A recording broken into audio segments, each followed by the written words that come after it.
अस्सलाम वालेकुम नाजरीन सामीन, वेलकम करते हैं यूएई बाखबर चैनल पे। यूएई की तमाम ताज़ा तरीन खबरें हर रोज़ अपने मोबाइल पे सबसे पहले देखने के लिए इस वीडियो को लाइक करें, नीचे मौजूद सब्सक्राइब बटन पर क्लिक करें और साथ ही बेल आइकॉन के ऊपर क्लिक करके ऑल के ऊपर क्लिक कर दें। बढ़ते हैं आज की यूएई की ताज़ा तरीन खबरों की जानिब। ईद के मौके पर पाकिस्तान जाने वाले मुसाफिरों के लिए नया हिदायतनामा जारी, अहम शराइत पर अमल करना होगा। तफसीलात के मुताबिक सिविल एविएशन अथॉरिटी की जानिब से जारी करदा नए सफरी हिदायतनामे का इतलाक बुध से होगा, जिसके तहत खलीजी या दीगर ममालिक से पाकिस्तान आने वाले मुसाफिरों को कोरोना टेस्ट करवाना होगा। National command and operation centre की जानिब से जारी करदा नए हिदायतनामे के मुताबिक पाकिस्तान में दाखिल होने वाले मुसाफिर को 10 दिन तक लाजमी करंतना करना होगा। इसके अलावा पाकिस्तान में दाखिले के वक्त मुसाफिर को कोरोना PCR टेस्ट दिखाना होगा, जो कि 72 घंटे से पहले ना करवाया हो। इसके अलावा एक फौरी एंटीजन टेस्ट दुनिया भर के मुसाफिरों का मुल्क के हर इंटरनेशनल एयरपोर्ट पर किया जाता है, जिसका रिजल्ट 20 मिनट में आ जाता है। इस टेस्ट के नतीजे में जिनकी रिपोर्ट मनफी आती है, इनसे बयान हल्फी लिया जाता है कि वो अपने घर पर 10 दिन तक करंतना करेंगे। ताहम मुस्बत रिपोर्ट आने वाले मुसाफिरों को फौरी तौर पर इनके खर्च पर करंतना की सहूलत दी जाती है। इसके बाद दूसरा PCR टेस्ट करंतना किए जाने के 8वें रोज़ में किया जाता है। अगर इस टेस्ट की रिपोर्ट मनफी आ जाए तो मुसाफिर को घर जाने की इजाज़त मिल जाती है, लेकिन अगर इसके बाद भी इसकी रिपोर्ट मुस्बत आ जाती है तो फिर सेहत के हुकाम की हिदायत के मुताबिक इस शख्स को अस्पताल भी मुंतकिल किया जा सकता है। याद रहे कि इस वक्त जनाह इंटरनेशनल एयरपोर्ट कराची में 48 हेल्थ वर्कर्स की एक टीम मुसाफिरों के कोरोना टेस्ट करने के लिए मौजूद है। मज़कूरा वाला नई हिदायत का इतलाक बुध की रात 12 बजे से हो जाएगा। मकामी महकमा सेहत की टीमें अपने शहरों के हवाई अड्डों पर तैनात कर दी जाएंगी, जो मुसाफिरों के टेस्ट करेंगी। दूसरी जानिब NCOC पहले ही मुल्क में इनबाउंड परवाज़ों को रवा माह की 5 तारीख से लेकर 20 तारीख तक 80% तक महदूद कर चुकी है, जिसका मकसद मुल्क में कोरोना के बढ़ते हुए केसेस की रोकथाम को यकीनी बनाना है। 5 मई से मुल्क में चलने वाली 590 परवाज़ों को सिर्फ 123 तक महदूद कर दिया गया है। इसके बाद NCOC 18 मई को होने वाले इजलास में कोरोना की सूरत हाल देखते हुए परवाज़ों को बढ़ाने या ना बढ़ाने का फैसला करेगा। याद रहे कि अमारात फ़िज़ाई कंपनियाँ पहले ही पाकिस्तान हुकूमत के फैसले की रोशनी में अपनी मुतादिद परवाज़ें कम कर चुकी है। इसके अलावा कई परवाज़ें मनसूख भी की गई हैं। तो नाजरीन, बढ़ते हैं आज की अगली खबर की जानिब। दुबई वालों के लिए एक बड़ी खुशखबरी आ गई। अमाराती एयरलाइन ने जल्द फ़िज़ाई ऑपरेशन बहाल करने का ऐलान कर दिया। दुबई की एयरलाइन कंपनी ने कोरोना वायरस की वबा सामने आने के बाद अपने फ़िज़ाई खिदमात में खासी कमी कर दी थी और गुज़श्ता बरस मार्च से इसकी जानिब से कई परवाज़ें बंद भी की गईं। अगरचे एयरलाइन 151 बोइंग 777 जेट के साथ परवाज़ें शुरू कर चुकी है, ताहम इसकी ज़्यादातर 118 एयरबसेज A380 सब जंबोज ग्राउंड हैं। एमिरेट्स एयरलाइन के कमर्शियल ऑफिसर अदनान काजिम ने दुबई में न्यूज़ कॉन्फ्रेंस करते हुए कहा कि हमारी मनसूबाबंदी है कि हम 2021 के मौसम सरमा तक 70% फ़िज़ाई ऑपरेशन बहाल कर देंगे। इनका मजीद कहना था कि एयरलाइन ने 120 मकामात के लिए मुसाफिर परवाज़ें बहाल की हैं। इनमें से तकरीबन 85% वो हैं जो वबा से पहले हैं। ख्याल रहे कि कोरोना वबा के सामने आने के बाद दीगर एयरलाइंस की तरह एमिरेट्स को भी माली मसाइल का सामना करना पड़ा था। तो नाजरीन, बढ़ते हैं एक और अहम खबर की जानिब। दुबई गवर्नमेंट ने शानदार सहूलत फराहम कर दी, अब घर बैठे रिहायशी वीज़ा हासिल करें। दुबई गवर्नमेंट की जानिब से अब तारकीन वतन के लिए शानदार सहूलत फराहम कर दी गई है, जिसकी बदौलत सर्विस सेंटर जाए बगैर ही घर बैठे अपने रिश्तेदारों के लिए रिहायशी वीज़ा हासिल किया जा सकता है। ये बासहूलत visa service Dubai now app पर फराहम की गई हैं, जिसके ज़रिए GDRFA की सर्विस ऑनलाइन मैसर होंगी।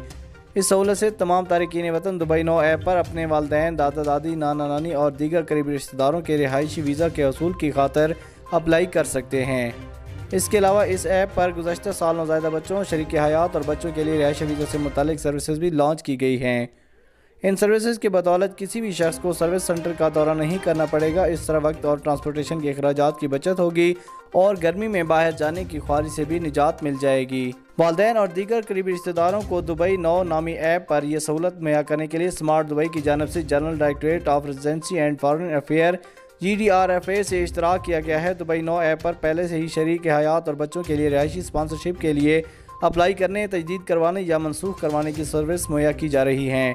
इसके अलावा GDRFA से ज़ेर कफ़ालत अफराद के रिहायशी वीज़ों और एंट्री परमिट्स देखने, विज़िट वीज़ा और रिहायशी वीज़ा होल्डर की सर्विसेज दरख्वास्तों और एंट्री परमिट्स का स्टेटस जानने और ऑफिशियल सफ़र और ज़ेर कफ़ालत अफराद की रिपोर्ट्स की दरख्वास्त करने की सहूलत भी दस्तयाब है। दुबई नो ऐप के ज़रिए 36 इदारों की 130 से ज़ायद खिदमात हासिल करने की सहूलत मौजूद है, जिनमें से 28 सरकारी जबकि 8 गैर सरकारी इदारे हैं। इन सर्विसेज को 12 कैटेगरीज में तकसीम किया गया है, जिनमें bills, mobiles, driving, housing, residency, health, education, police, travel, اسلام، عطیات و خیرات اور جنرل یعنی دیگر سروسز بھی شامل ہیں۔ تو ناظرین، بڑھتے ہیں آج کی ایک اور اہم خبر کی جانب۔ امارات میں تنخواہیں ادا نہ کرنے والی کمپنیوں کی شامت آ گئی۔ قصوروار کمپنیوں پر انشورنس کی رقم دگنی ہو گئی، کارکنان کو بڑی رقم ادا کرنا پڑے گی۔ متحدہ عرب امارات کی حکومت نے کارکنان کے حقوق کے تحفظ کے لیے شاندار اقدام اٹھا لیا۔ اماراتی وزارت برائے انسانی وسائل و امارتائزیشن مورے کی جانب سے نجی شعبے کے ان کمپنیوں پر انشورنس کی رقم دگنی کر دی گئی ہے جو اپنے ملازمین کو بروقت تنخواہیں ادا نہیں کرتی۔ وزارت کی جانب سے ایک ٹویٹ میں کہا گیا ہے کہ مورے نے تمام کاروباری اداروں کو پابند کیا ہے کہ وہ اپنے ملازمین کی تنخواہیں ویجز پروٹیکشن سسٹم کے ذریعے ادا کریں۔ جو کمپنیاں ملازمین کو بروقت تنخواہیں ادا نہیں کر رہی، ان پر ملازمین کی انشورنس کوریج کی رقم بطور سزا 120 درہم بڑھا کر 250 درہم کر دی گئی ہے۔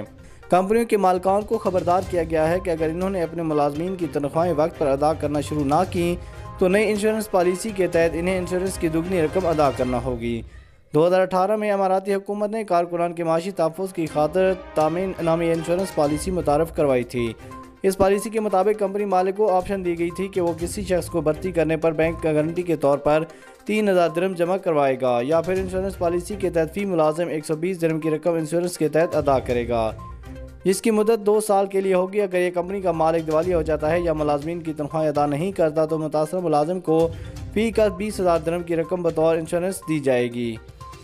یہ رقم اینڈ آف سروس بینیفٹس، تعطیلات الاؤنس اور اوور ٹائم الاؤنس، تنخواہوں کی عدم ادائیگی یا ایئر ٹکٹ کا بندوبست نہ کرنے پر بھی متاثرہ ملازم کو دی جا سکے گی۔ اس کے علاوہ ڈیوٹی پر ملازم کے زخمی ہونے کی صورت میں بھی اس رقم کی ادائیگی کی جائے گی۔ نئی انشورنس پالیسی میں ویج پروٹیکشن سسٹم کے تحت ملازمین کو مزید تحفظ دیا گیا ہے۔ اس پالیسی کے تحت کمپنیوں کے ملازمین کی 30 ماہ کی انشورنس کی جائے گی تاکہ لیبر مارکیٹ کے مفاد کا تحفظ ہو سکے اور ملازمین کی تنخواہوں کی ادائیگی کے نظام کو بہتر بنایا جا سکے۔ یہ انشورنس پالیسی 1980 کے فیڈرل لا نمبر 8 کے مطابق ترتیب دی گئی ہے۔ اس قانون میں لیبر اور مالک کے درمیان تعلقات کی نوعیت واضح کی گئی ہے۔ اس پالیسی میں کام سے غیر حاضر ورکرز کے لیے ٹریول ٹکٹس کی ویلیو بھی کور کی جائے گی۔ اس کے علاوہ کسی کارکن کی موت کی صورت میں اس کی میت آبائی مملکت بھجوانے کے لیے اخراجات بھی اس پالیسی کے تحت ہی برداشت کیے جائیں گے۔ تو ناظرین، بڑھتے ہیں آج کی آخری خبر کی جانب۔ امارات سے 6 ماہ سے زائد عرصے باہر رہنے والوں کے واپس آنے پر کوئی پابندی نہیں۔ ایکسپائرڈ ویزا ہولڈر کی امارات واپسی کے حوالے سے بھی اہم ہدایات جاری کر دی گئی ہیں۔ GDRFA کے ڈائریکٹر جنرل میجر جنرل محمد العمری نے بتایا کہ متحدہ عرب امارات میں پھنسے تارکین کے وطن واپس جانے پر کوئی پابندی نہیں۔ اس طرح جو لوگ گزشتہ 6 ماہ سے امارات سے باہر پھنسے ہوئے ہیں، اگر ان کے ویزا کارآمد ہیں تو وہ ضروری قواعد پر عمل کر کے امارات واپس لوٹ سکتے ہیں۔ ان پر کوئی جرمانہ عائد نہیں ہوگا۔ کچھ عرصہ پہلے تارکین کے لیے لازم تھا کہ وہ 6 ماہ سے زائد عرصے امارات سے باہر نہیں رہ سکتے تھے، مگر فی الحال اس پابندی کو ختم کر دیا گیا ہے۔ میجر جنرل العمری نے دبئی میڈیا آفس کے سوشل میڈیا چینل پر گفتگو کے دوران کہا کہ موجودہ حالات غیر معمولی ہیں، جس کی وجہ سے ماضی کی بہت سی پابندیوں پر عمل درآمد روک دیا گیا ہے۔ ایک سوال کے جواب میں انہوں نے کہا کہ ایسے تمام افراد جن کے ویزوں کی مدت ابھی ختم نہیں ہوئی وہ واپس دبئی آ سکتے ہیں، بس انہیں ایک بار دبئی کی GDRFA سے واپسی کا اجازت نامہ حاصل کر کے پھر PCR ٹیسٹ کروانا ہوگا، جس کی رپورٹ نیگیٹو آنے کے بعد وہ امارات کسی بھی ایئرپورٹ پر دبئی واپس آ سکتے ہیں۔ تاہم جن افراد کے ویزے ایکسپائرڈ ہو چکے ہیں، انہیں پہلے اپنے ویزے کی تجدید کروانا ہوگی، اس کے بعد وہ امارات واپس آ سکیں گے۔